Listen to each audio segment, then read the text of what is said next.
Oi gente, graça e paz de Cristo, bem-vindos ao canal Cristo em Evidência. O tema do nosso vídeo de hoje é sobre a arte e a Bíblia. E você me pergunta assim, Miglis, mas esses dois temas não seriam temas diferentes, distoantes, discrepantes, são temas paradoxais? Na realidade não, pessoal, na realidade a palavra de Deus nos fala muito sobre arte. E hoje estou aqui para compartilhar a respeito disso com vocês, certo? Mas, antes de tudo, quero dizer que o tema desse vídeo se inspirou no livro do teólogo reformado Francis Schaeffer, que se chama A Arte e a Bíblia, né? Para você aí que ama estudar a respeito de apologética, cosmovisão cristã, arte, literatura, enfim, Francis Schaeffer é uma autoridade nesses assuntos, certo? Principalmente para vocês que são acadêmicos, universitários, que amam estudar, que amam ler, pesquisar, investigar, leiam Schaeffer, tá bom? Porque é muito bom para nós que somos cristãos, para nós defendermos a nossa fé, a nossa cosmovisão cristã. Certo?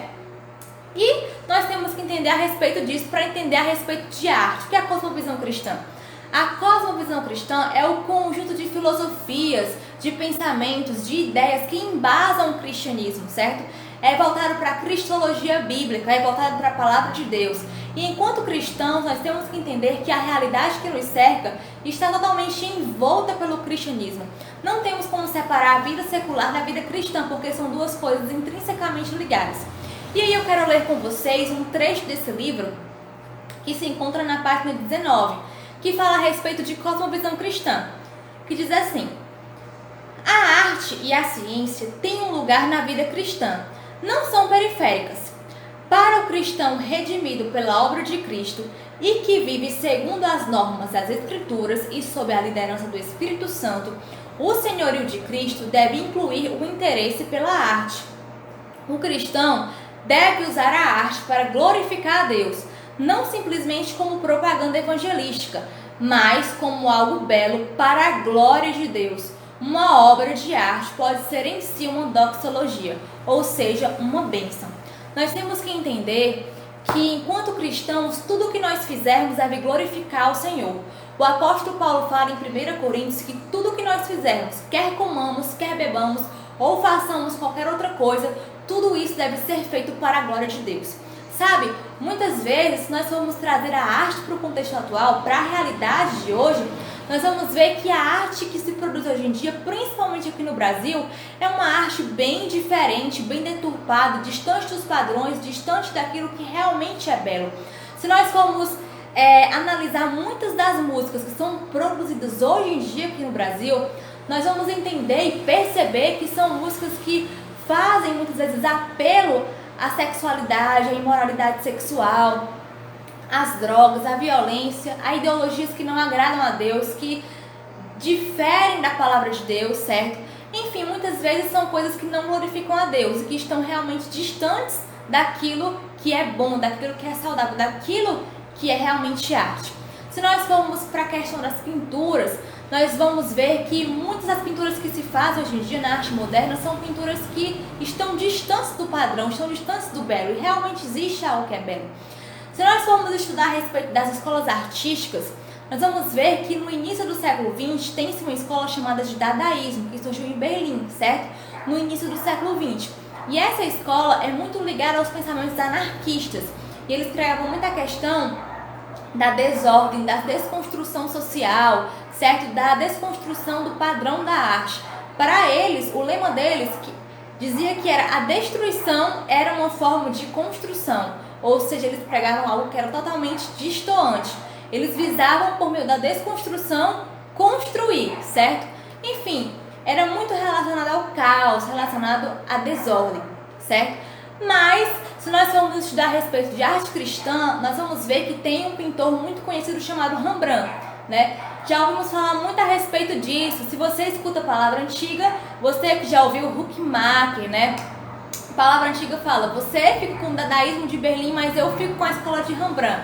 Ou seja, ele está dizendo que o mundo tem a sua cosmovisão, uma cosmovisão diferente, deturpada. Mas nós, enquanto cristãos, devemos ficar com a escola de Rembrandt, que é uma escola que fala a respeito do cristianismo voltado para a arte, né? Da arte relacionada com o cristianismo. E aí, gente, o Rembrandt foi o pintor holandês do início do século XVII, certo? E esse pintor, ele ficou muito famoso. Por quê? Porque ele pintava muitos quadros relacionados à palavra de Deus, como o levantar da cruz, como Jeremias chorando sobre a cidade de Jerusalém, como Jesus acalmando o mar da Galileia na grande tempestade. Também ele pintou a volta do filho pródigo, enfim, vários temas relacionados ao cristianismo, né? E como ele morou num bairro judeu na Holanda, ele pintava vários rabinos, pintava a cultura judaica. Enfim, ele era um pintor bem conceituado e que sempre procurava glorificar a Deus por meio da arte. E é interessante que no quadro O Levantar da Cruz, ele pintou um autorretrato dele, ou seja, ele se colocou como se ele estivesse erguendo Jesus na cruz, enfatizando que os pecados dele foram responsáveis por crucificar a Cristo naquela cruz. Isso é bem interessante, né? E aí, pessoal, é interessante também que a palavra de Deus nos fala muito a respeito disso. Em Êxodo, no capítulo 26, versículo 1, quando Deus fala para Moisés que era necessário fazer um tabernáculo para a adoração a Deus, Deus fala para Moisés que o tabernáculo deveria ter 10 cortinas de linho retorcido, estofa azul, púrpura e carmesim com querubins. E tudo isso deveria ser obra das mãos de artista, ou seja, Moisés deveria chamar artistas para fazer as cortinas, para pintar os querubins nas cortinas, ou seja, tudo era muito voltado para a arte. E Deus havia estabelecido um padrão para o tabernáculo, para a feitura do tabernáculo, ou seja, tudo que era feito no tabernáculo envolvia de certa forma arte, porque Deus ele realmente se interessa pelo belo, ele se interessa por aquilo que agrada a ele. E a arte é uma forma de adorar o Senhor. E é interessante também que quando Salomão foi construir o templo, Salomão também usou muita arte, porque Deus queria que isso fosse usado no templo, né? O templo era coberto por pedras preciosas, nas paredes haviam querubins desenhados, né? Se nós vamos lá para Ezequiel, nós vamos ver que nas colunas haviam palmeiras desenhadas, ou seja, tudo muito voltado para a arte, para a pintura, para a questão da adoração a Deus. Então a gente vê que Deus realmente se importa com coisas belas, porque Deus ama a beleza. É interessante também que aqui no livro do Schaeffer, ele vai falar pra gente, na página 24 e 25, que o que Deus queria no templo era algo que glorificasse o nome dele, né? E é interessante que ele fala assim, ó: portanto, o que deveria existir no templo? Uma das ordens era que o templo deveria ser preenchido com obras de arte. Também adornou a sala de pedras preciosas, segundo Crônicas 3:6. Atente-se para isso. O templo era coberto de pedras preciosas para ornamento. Não havia razão pragmática. Elas não possuíam valor utilitário algum. Deus simplesmente queria beleza no templo. Deus se interessa por beleza. Vá aos Alpes e observe as montanhas cobertas de neve. Não há como contestar. Deus se interessa por beleza. Ele fez as pessoas para serem belas. E a beleza tem o seu lugar na adoração a Deus. Ou seja, quando nós olhamos para a criação de Deus, nós vemos a grande obra de arte de Deus. Se nós olharmos para o céu, olharmos para a natureza, para as árvores, para as plantas, para o mar, nós vamos ver a perfeição de Deus, a perfeição da criação de Deus. E tudo isso, pessoal, como diz a palavra de Deus, são obras das mãos de Deus, são criações de Deus, né? E é interessante, gente, que tudo isso reflete a adoração a Deus, porque a palavra de Deus diz que todas as coisas que foram criadas por Deus na natureza adoram a Deus. As estrelas, os planetas, os astros, né? As árvores, as plantas, tudo isso glorifica o nome de Deus, porque isso reflete a beleza de Deus. Se nós formos para Salmos 19, no verso 1, nós vamos ver que os céus proclamam a glória de Deus e o firmamento anuncia a beleza das obras das suas mãos, né? Se nós formos lá para o livro de Neemias, nós vamos ver que Deus criou todo o exército dos céus e tudo isso foi feito para glorificar o Senhor. Ele criou as estrelas, Ele criou tudo aquilo que existe no universo, porque tudo isso glorifica o nome de Deus. E tudo aquilo que nós fizermos deve ser feito para a glória de Deus.